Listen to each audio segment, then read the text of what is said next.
since he was 14. He'd always been doing psychedelics, mushrooms, anything that was on the menu.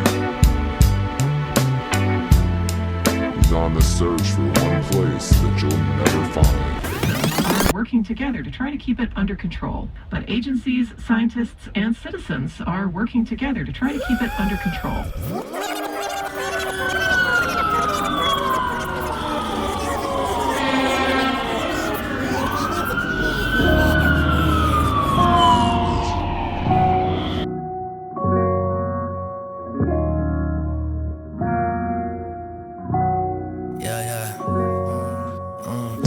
Hey everyone, this is DJ Blake, and these next two artists are mastering their visions into reality, from designing brands, starting a label, and making connections with individuals such as Coda the Friend and more.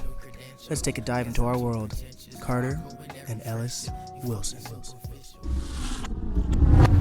Welcome back everyone, this is DJ Blake, keeping you up to date with all the hottest hip-hop news and sneaker talk, and today I'm here with the one and only Carter Wilson.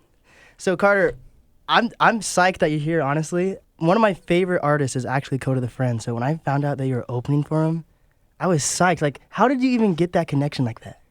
Honestly, it was like a couple of days before, and the promoter hit us up and was like, yo, man, so this is it. Like, if you want to, can you perform on Thursday? I was like, yeah. Wow. Did you know Coda before all this, though? Or we met Coda for the first time at the show. Oh, wow. Yeah, so... Yeah.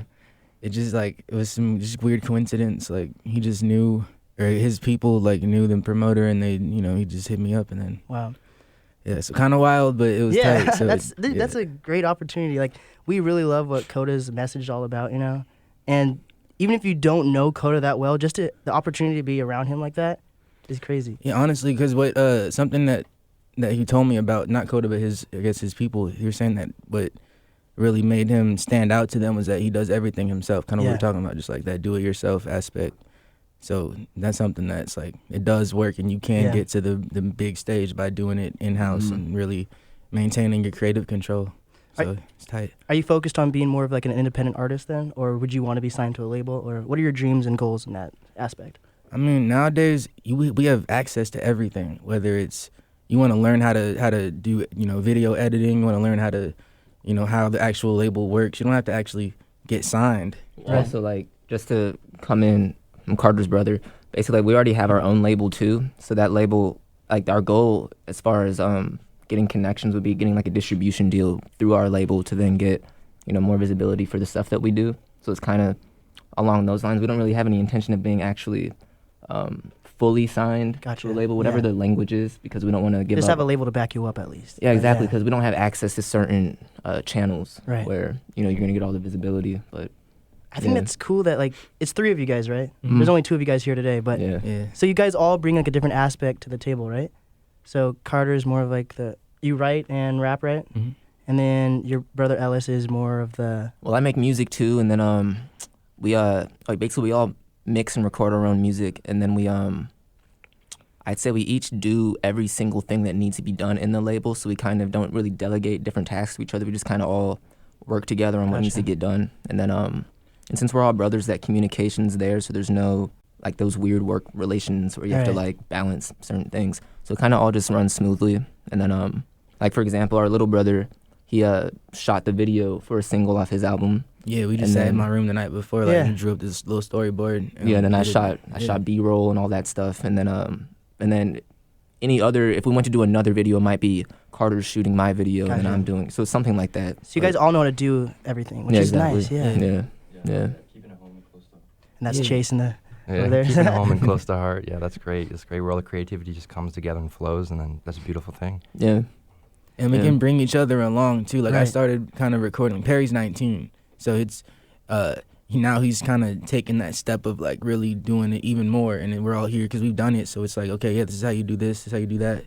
Then he tells us new things in his own interpretation as he's learning. So it's a constant kind of process. So are you guys more or less like a group, but you are all your individuals at the same time? A group in the sense that we're brothers, you know. So we do we've been that's the main constants, but we are individual artists. Yeah, I think the best way to picture it is the label's our sandbox, and then within that sandbox, we have the creative freedom to do whatever we want, essentially. So we created our infrastructure deliberately to create that kind of context so that there's never anything holding us back creatively. So like if Perry wanted to, or if Carter wanted to, they could start making sculptures or something like that. And then we have the vehicle ready to present that in a way where it needs to be presented. So it's kind of the ideal creative situation. I feel like it's like our little factory, so to speak. Yeah. But I like how you guys all stand out there. Like Carter's got the blonde hair, you got the I had blonde hair before. Oh, yeah. And then your other brother has like the afro type thing going on. Yeah. What's the age difference between all you guys? So I'm 25. Yeah, I'm 23. 23, Perry's 19. So you guys are all in the same generation, basically, but you guys think you all have different viewpoints on things at the same time? Definitely. Perry's born in 2000. Right. Yeah, So it's like, honestly, like, it's cool because he's it's like a fresher perspective. So the social media part of it is like he really grew up with it. We can remember a time before social media. He's more in it, so that's helpful as far as us kind of knowing and learning to speak the language and really understanding how it works for that age group. But it's, we're still close in age, so it is kind of the same generation. What are your opinions on like social media and Instagram? Because like we've talked to like this other guy we just talked to the other day.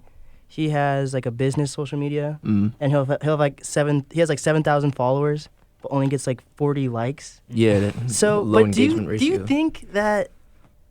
I guess Instagram is important, but what are your guys' opinion on it? Like, you seem like you're already on the right track and everything, but it's not like you have like 20,000 followers. Do you think? What is your opinion on that? You want me to speak on it? So here's what I think is as far as the marketing goes and our whole social media promotion, I spent a lot of time thinking about it. How I see social media is, are you guys familiar with Gary Vee at all? He's like an entrepreneur, speaker, personality. Yeah, well, I was watching a lot of his stuff for the past month or so, and it kind of changed my approach to thinking about all this in terms of social media. It's more, if you see it as pipes, then it's all about what are you loading into those pipes. So a lot of people will demonize social media and they'll pigeonhole social media, but I think social media just exposes people's behaviors that they already have in the first place. So it's like, if you're always projecting selfish content, you're not going to get very far because like people scrolling, nobody wants to really see that. So it's like, I found a lot of the times on social media, people post for likes and for vanity metrics and short-term metrics, and in doing that, they might get a return, or that ROI and that marketing strategy might be it's just all going to be short-term. So if you're playing that long game, then you got to post from a selfless place where you're really trying to contribute value. So we try to like really just get into the mind of the person scrolling, which sounds obvious, but really have like empathy for them on the other end and see like what do they actually want to see that's going to be valuable. Like if you're say you're a rapper, instead of posting your songs all the time, why don't you create a podcast or create some type of show where you're showing that the grind of being a rapper, because then people can actually relate to that. They can see your different strategies, your different pointers. If you want to say, here's 5 steps to really, if you want to mix your music, step 1, step 2, step 3, like stuff like that, because that's going to be more valuable than saying, listen to my song. Especially for the artists on the come up who don't have that established fan base yet. It's like, what are you actually contributing to the grand scheme besides your song that you may think it may even be a dope song, but like, what else are you doing? And then then the thesis behind it is, if you can, like the whole problem with social